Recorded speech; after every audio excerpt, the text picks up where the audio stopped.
Hi everyone, स्वागत है एक बार फिर से आप सभी का फिक्स टारगेट 2.0 परिवार के एक और नई क्लास में।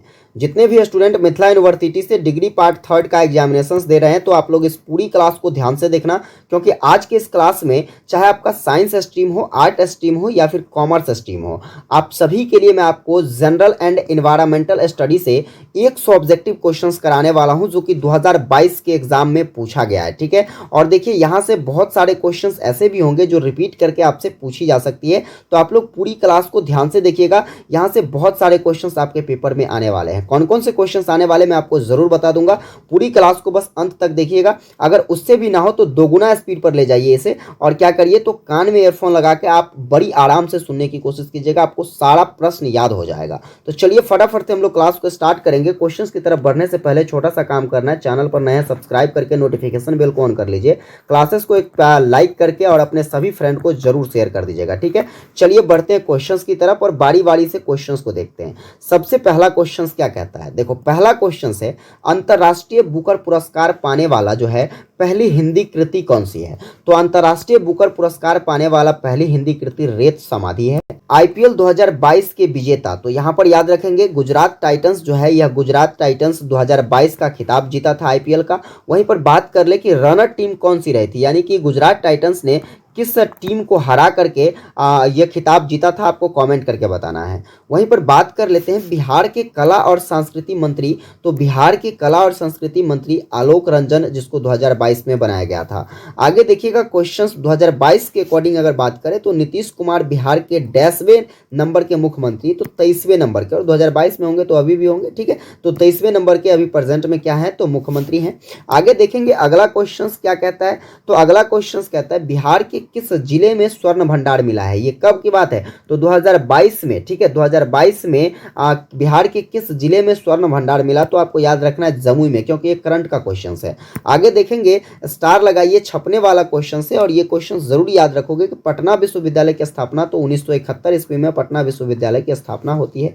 इसके बाद देखिएगा क्वेश्चन, एक्जिमा जो है यह डैश की बीमारी है, तो एक्जिमा जो है मेरे भाई यह त्वचा संबंधी बीमारी है। अगला कहता है ग्लूकोमा डैश की बीमारी है, तो ग्लूकोमा जो है यह आंख से संबंधित बीमारी है। कैसी बीमारी है, आंख से संबंधित बीमारी है। फिर दोस्तों आगे बढ़ेंगे, देखिएगा 9वां नंबर क्वेश्चन क्या कहता है, तो आपका 9वां नंबर क्वेश्चन है भारतीय स्टेट बैंक के नए निदेशक जो है 2022 में किसको बनाया गया, तो 2022 में भारतीय स्टेट बैंक के नए निदेशक जो है यह किसको, तो चल्ला श्रीनिवास सुल्लू शेट्टी को बनाया गया था।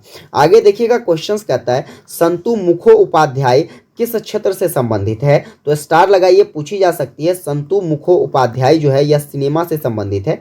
अगला क्वेश्चन कहता है बिहार के टाइगर रिजर्व कौन से हैं, तो बिहार के टाइगर रिजर्व जो है मेरे भाई आपका VTR है। और क्वेश्चंस कहता है कि केस्टल नगर हेरिटेज जो है यह कहाँ पर अवस्थित है, तो हिमाचल प्रदेश में जो है केस्टल नगर हेरिटेज अवस्थित है, पूछी जा सकती है, क्वेश्चंस याद रखिएगा। आगे बढ़ेंगे, बारी बारी से देखेंगे सारे क्वेश्चंस को। 13 नंबर क्वेश्चन, निम्नलिखित में से किसके लिए सैंडलवुड का प्रयोग किया जाता है, तो सैंडलवुड का जो प्रयोग है यह कन्नड़ सिनेमा के लिए किया जाता है।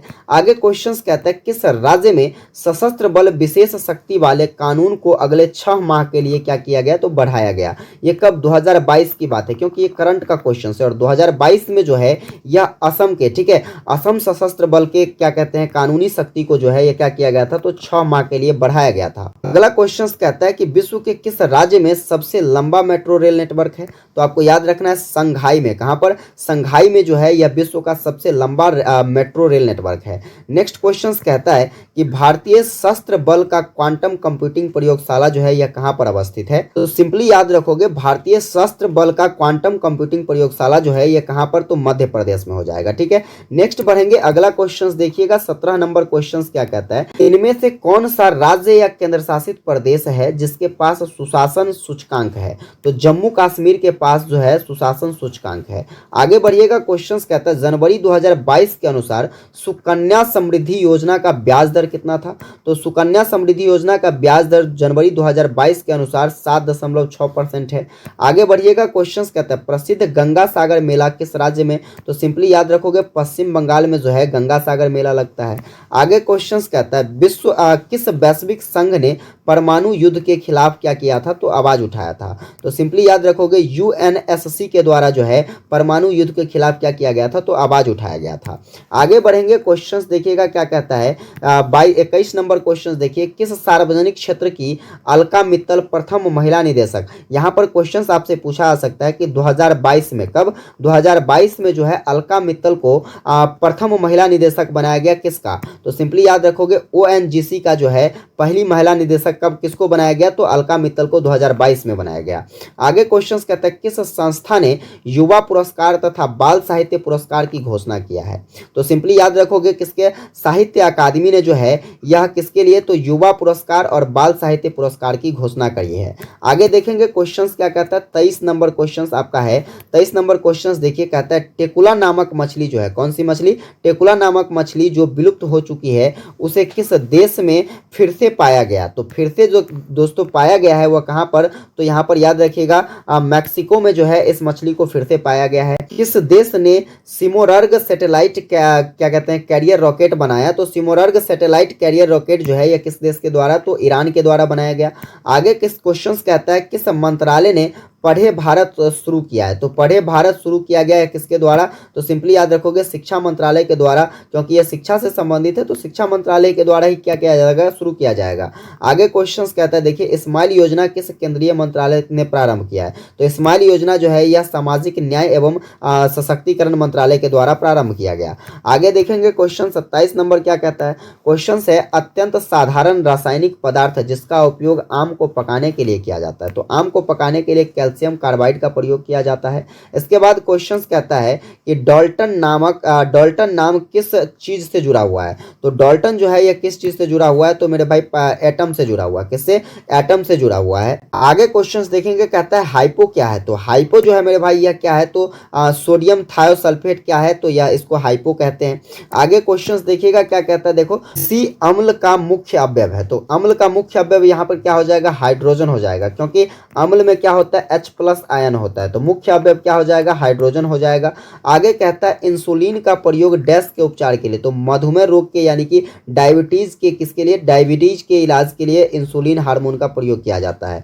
आगे क्वेश्चन कहता है डैश में प्रोटीन नहीं पाया जाता है। तो प्रोटीन जो है मेरे भाई यह चावल में नहीं पाया जाता है, बाकी अंडा, मांस, इसके बाद दाल, सभी में क्या पाया जाता है, प्रोटीन पाया जाता है, केवल चावल को छोड़कर। चावल में क्या पाया जाता है, तो कार्बोहाइड्रेट पाया जाता है। क्या पाया जाता है, कार्बोहाइड्रेट जो है यह चावल में पाया जाता है। आगे देखेंगे अगला क्वेश्चन कहता है कि WISPA किस खेल से जुड़ा हुआ है। तो WISPA जो है यह किससे, तो क्या कहते हैं, स्क्वाश से जुड़ा हुआ है। आगे देखिएगा क्वेश्चंस क्या कहता है। 34 नंबर क्वेश्चन है कि टेनिस पेशेवर टूर्नामेंट में भाग लेने के लिए कम से कम कितनी आयु होनी चाहिए। तो यह आयु जो है कम से कम 14 वर्ष का होना चाहिए टेनिस पेशेवर टूर्नामेंट में भाग लेने के लिए। आगे कहता है कि प्रथम कॉमनवेल्थ गेम कहाँ शुरू हुआ था। स्टार लगाइए, पूछी जा सकती है। प्रथम कॉमनवेल्थ गेम तो हैमिल्टन में शुरू हुआ था। अगला क्वेश्चन कहता है सुरेश रैना किस खेल से संबंधित है। तो सुरेश रैना जो है मेरे भाई यह किस खेल से, तो क्रिकेट से संबंधित है। आगे देखिएगा क्वेश्चन कहता है, क्वेश्चन है कि वाइल कहाँ जमा होता है।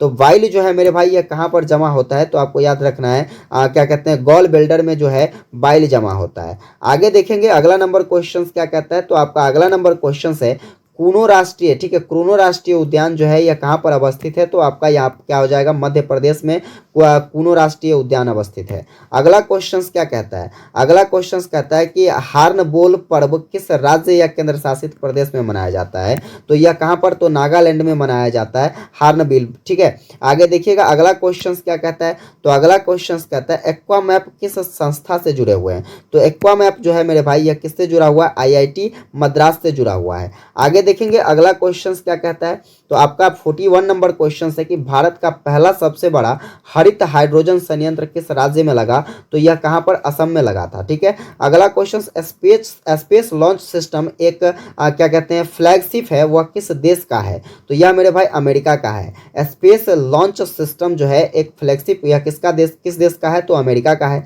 आगे कहता है क्वेश्चन इनमें से किस बीमारी को पिंक आई कहते हैं। तो पिंक आई के नाम से कौन जाना जाता है, अति सूक्ष्म बीमारी। क्या जाना जाता है, अति सूक्ष्म को हम लोग पिंक आई के नाम से जानते हैं। अगला क्वेश्चन कहता है भारत ने आज तक कॉमनवेल्थ गेम में भारतीय हॉकी टीम के कुल कितने पदक जीते हैं? तो आपको याद रखना है कुल मिलाकर 6 पदक भारतीय हॉकी टीम के द्वारा जीता गया कॉमनवेल्थ गेम में। आगे बढ़ेंगे 45 नंबर क्वेश्चंस देखिएगा क्या कहता है। क्या कहता है क्वेश्चंस की गर्म पानी अभ्यारण्य कहाँ पर है? तो गर्म पानी अभ्यारण्य जो है मेरे भाई ये कहाँ पर है आपका? तो दीफू आसाम में है। अगला क्वेश्चंस गांधी जी को महात्मा किसने कहा था? तो गांधी जी को महात्मा जो है यह रविंद्रनाथ टैगोर के द्वारा कहा गया था और ये क्वेश्चंस कई बार पेपर में आया है, आप जरूर याद रखोगे। क्वेश्चंस कहता है एनी बेसेंट भारत कब आती है? तो एनी बेसेंट जो है ये 1893 ईस्वी में भारत आती है। आगे देखिएगा क्वेश्चंस मुंशी प्रेमचंद्र ने इसमें से कौन सा नहीं लिखा है? तो मुंशी प्रेमचंद्र के द्वारा यहाँ पर देखिए गाइड जो है यह मुंशी प्रेमचंद्र की रचना नहीं है। चलिए आप कमेंट करके बताना कि गाइड किन की रचना है। नेक्स्ट बढ़ेंगे अगले क्वेश्चंस की तरफ। देखिएगा कहता है कि फिल्म गंगूबाई में किसे अग्रणी भूमिका निभाई है? तो किसके द्वारा अग्रणी भूमिका गंगूबाई में निभाया गया है? तो सिंपली आपको याद रखना है आलिया भट्ट के द्वारा जो है गंगूबाई में क्या किया गया है? तो एक अग्रणी भूमिका निभाया गया है। नेक्स्ट क्वेश्चन कहता है कि इसमें से कौन सा वाक्य भौतिक शास्त्र में उपयोग नहीं किया जाता है? तो भौतिक शास्त्र में उपयोग न किया जाने वाला क्या? Stock value. ठीक है, स्टॉक वैल्यू जो कि भौतिक शास्त्र में उपयोग नहीं होता है। आगे क्वेश्चन कहता है इसमें से किस जानवर की यादाश्त सबसे कमजोर होती है? तो यहाँ पर डॉल्फिन का जो यादाश्त होता है मेरे भाई ये सबसे क्या होता है? कमजोर होता है। वह चिड़िया जो 100 से ज्यादा अंडे अपने घोंसला में देता है, तो आपको याद रखना है शुतुरमुर्ग जो है यह 100 से ज्यादा अंडे जो है अपने घोंसले में देता है। आगे देखिएगा क्वेश्चन 53 नंबर क्या कहता है कि इसमें से कौन सा वास्तविक मछली नहीं है? तो वास्तविक मछली कौन नहीं है मेरे भाई? तो सिल्वर फिश जो है यह वास्तविक मछली नहीं है। अगला क्वेश्चन कहता है इसमें से कौन सा मिश्रित हृदय वाला है? तो मिश्रित हृदय वाला यहाँ पर कौन सा हो जाएगा आपका? क्या कहते हैं रेप्टाइल जो है यह मिश्रित हृदय वाला है। अगला क्वेश्चन इसमें से कौन सा ग्रीन हाउस गैस है? तो ग्रीन हाउस गैस आपका क्या हो जाएगा? तो कार्बन डाइऑक्साइड हो जाएगा। ठीक है, आगे बढ़ेंगे अगला क्वेश्चन देखिएगा जो कि 56 नंबर क्वेश्चन है आपका। क्वेश्चन कहता है कि किसके ऑक्साइड, ठीक है क्वेश्चन देखिए कहता है किसके ऑक्साइड के कारण ओजोन परत का क्षरण हो रहा है? तो यहाँ पर आपको याद रखना है नाइट्रोजन के ऑक्साइड के कारण, यानी कि NO के कारण, नाइट्रोजन के ऑक्साइड के कारण जो है क्या होता है? तो ओजोन परत का क्षरण होता है। आगे बढ़ेंगे अगले क्वेश्चन की तरफ। कहाँ सबसे ज़्यादा ओजोन का उत्पादन होता है? तो ओजोन का उत्पादन जो है या अंटार्कटिक में सबसे ज़्यादा होता है। अगला कहता है स्ट्रेटोस्फीयर ओजोन का प्राकृतिक सिंक क्या है? तो स्ट्रेटोस्फीयर का जो प्राकृतिक सिंक है मेरे भाई वह कौन सा है? तो HCF है। अगला क्वेश्चन कहता है देखिए इसमें से कौन सा वायुमंडलीय प्रदूषक नहीं है? तो वायुमंडलीय प्रदूषक जो है यह नॉक्स जो है एक प्रकार का वायुमंडलीय प्रदूषक नहीं है। अगला क्वेश्चन कहता है इस स्तर से ऊपर ध्वनि हानिकारक होता है? तो 80 डेसिबल से जैसे ही ध्वनि ऊपर होती है तो यह हानिकारक होना शुरू हो जाता है। आगे क्वेश्चन कहता है कि इसमें से कौन सा द्वितीय श्रेणी का प्रदूषक है? तो द्वितीय श्रेणी का प्रदूषक जो है मेरे भाई क्या है? तो आपका नाइट्रोजन डाइऑक्साइड है। क्या है? सॉरी यहाँ पर क्या हो जाएगा? PAN हो जाएगा। क्या हो जाएगा? PAN जो है यह एक द्वितीय श्रेणी का प्रदूषक है। अगला क्वेश्चन देखिएगा क्या कहता है। अगला क्वेश्चन है DDT क्या है? तो DDT जो है यह क्या हो जाएगा मेरे भाई? तो नॉन बायोडिग्रेडेबल पोल्यूटेंट हो जाएगा। अगला क्वेश्चन देखिएगा क्या कहता है। अगला क्वेश्चन है कि काला फंगस रोग आम है। काला फंगस रोग आम क्या है? तो याद रखिएगा कोयला खान के में कामगार है। ठीक है, आगे बढ़ेंगे अगला क्वेश्चन कहता है माध्यमिक सीवेज उपचार मुख्य रूप से, तो माध्यमिक सीवेज उपचार जो है यह एक जैविक विधि है। आगे बढ़ेंगे देखिएगा 65 नंबर क्वेश्चन क्या कहता है। क्वेश्चन से चिपको आंदोलन प्रारंभ किया था? तो चिपको आंदोलन जो है यह सुंदरलाल बहुगुणा के द्वारा प्रारंभ किया गया था। चलिए आप हमको कमेंट करके बताइए चिपको आंदोलन का संबंध भारत के किस राज्य से है? अगला क्वेश्चन देखिए यूवी विकिरण कारण, ठीक है यूवी विकिरण कारण क्या होता है यहाँ पर? तो थायमीन डीमर का गठन होता है। अगला क्वेश्चन कहता है देखिए अगला क्वेश्चन अम्लीय वर्षा मुख्य गैसों के कारण होता है। तो अम्लीय वर्षा जो है ये किसके कारण होता है? सल्फर डाइऑक्साइड और नाइट्रोजन डाइऑक्साइड के कारण क्या होती है? तो अम्लीय वर्षा होती है। आगे बढ़ेंगे अगला क्वेश्चन देखिएगा जो कि 68 नंबर क्वेश्चन है आपका। 68 नंबर क्वेश्चन कहता है कि फोटोकेमिकल स्मॉग किसके प्रदूषण से संबंधित है? फोटोकेमिकल स्मॉग जो है यह हवा से संबंधित है। किससे? हवा से संबंधित है फोटोकेमिकल स्मॉग। आगे देखेंगे अगला क्वेश्चन जो कि क्या कहते हैं 69 नंबर क्वेश्चन है मिट्टी का सबसे महत्वपूर्ण कारक प्रदूषक शायद क्या हो सकता है? तो वह प्लास्टिक हो सकती है। क्या हो सकता है? प्लास्टिक हो सकती है। आगे क्वेश्चन इनमें से कौन सा फंगीसाइड है, ठीक है। फंगीसाइड क्या हो जाएगा, तो यहाँ पर आपको याद रखना है कि बर्डियक्स मिक्सचर जो है यह एक प्रकार का क्या है, तो फंगीसाइड्स है। अगला क्वेश्चन कहता है इकोलॉजिकल सक्सेसेज का उत्पाद क्या है, तो इकोलॉजिकल सक्सेसेज का जो उत्पाद है यह इकोलॉजिकल सेवा है। आगे बढ़ेंगे, देखिएगा अगला क्वेश्चन कहता है फास्फोरस एक प्राकृतिक भंडार है, तो फास्फोरस जो है यह किसका, तो चट्टानों का प्राकृतिक भंडार है।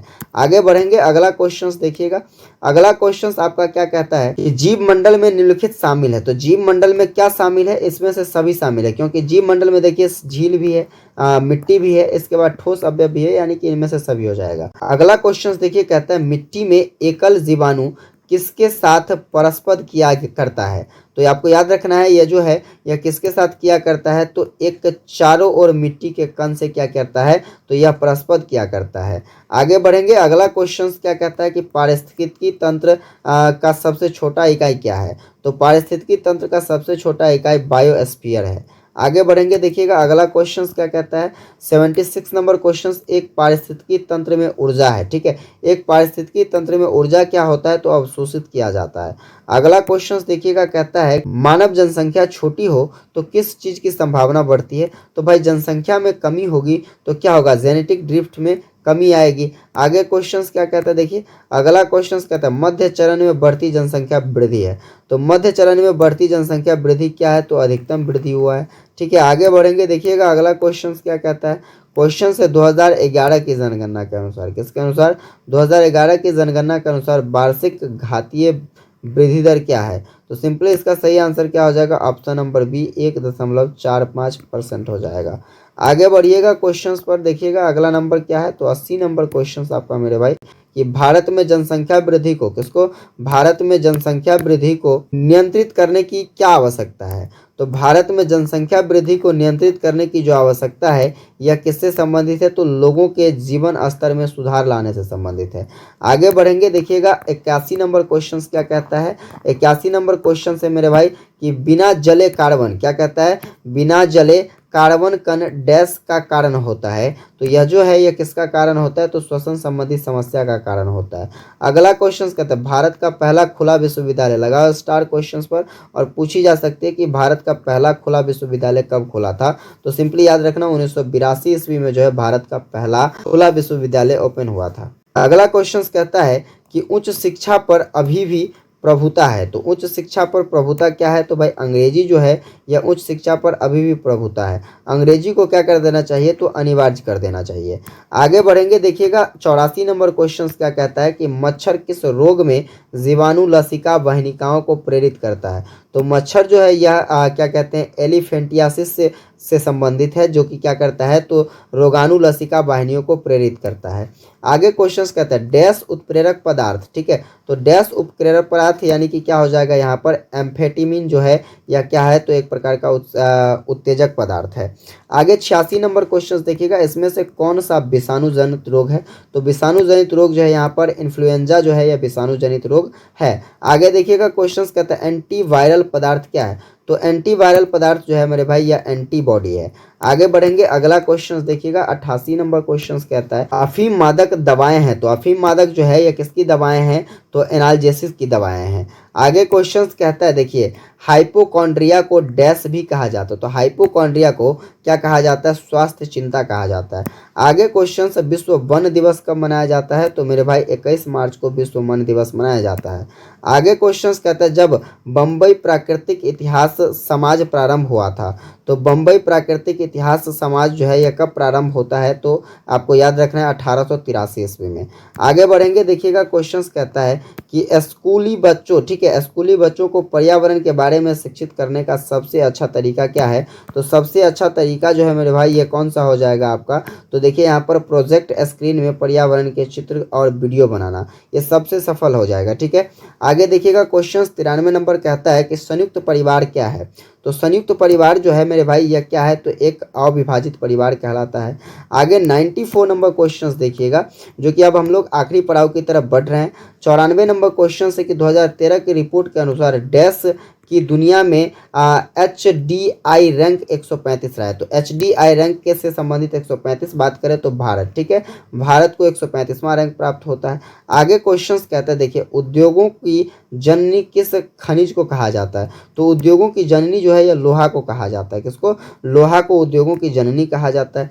आगे कहता है झारखंड का क्या कहते हैं, कोरडमा किस खनिज के उत्पादन के लिए प्रसिद्ध है? तो कोडरमा जो है यह अभ्रक तथा सोना के उत्पादन के लिए प्रसिद्ध है। आगे बढ़ेंगे, देखिएगा 97 नंबर क्वेश्चन कहता है निम्नलिखित में से कौन सा प्राकृतिक आपदा है? यहाँ पर प्राकृतिक आपदा के बारे में बात करें तो यहाँ पर क्या हो जाएगा, भूकंप जो है एक प्रकार का प्राकृतिक आपदा है। अगला क्वेश्चन कहता है किस नदी को बिहार का शोक? तो मेरे भाई याद रखोगे कोसी नदी को जो है यह किसका शोक कहा जाता है? तो बिहार का शोक कहा जाता है। वहीं पर बात करेंगे, देखिएगा क्या कहते हैं सेकंड लास्ट क्वेश्चन की। सेकंड लास्ट क्वेश्चन आपका है इसमें से कौन विटामिन सी पाया जाता है? किसमें विटामिन सी पाया जाता है? तो आपको याद रखना आंवला में जो विटामिन सी पाया जाता है। और आखिरी क्वेश्चन देखिएगा मिथिला विश्वविद्यालय की स्थापना किस वर्ष होती है? तो मेरे भाई आपको याद रखना 1972 इसमें मिथिला विश्वविद्यालय की स्थापना होती है। तो कुल मिलाकर ये 100 ऑब्जेक्टिव क्वेश्चंस मैंने आपके साथ डिस्कस किया। अगर क्लासेस आपको हेल्पफुल लगी हो तो चैनल पर नए सब्सक्राइब कर लीजिएगा, वीडियो को एक प्यारा सा लाइक करके अपने सभी दोस्तों को भी जरूर शेयर कीजिएगा। और बस एक छोटा सा काम करना है, जल्दी से आप लोग 5K के टारगेट को अचीव कीजिए। मिलेंगे आप लोगों के साथ एक अगली वीडियो में, तब तक के लिए जय हिंद।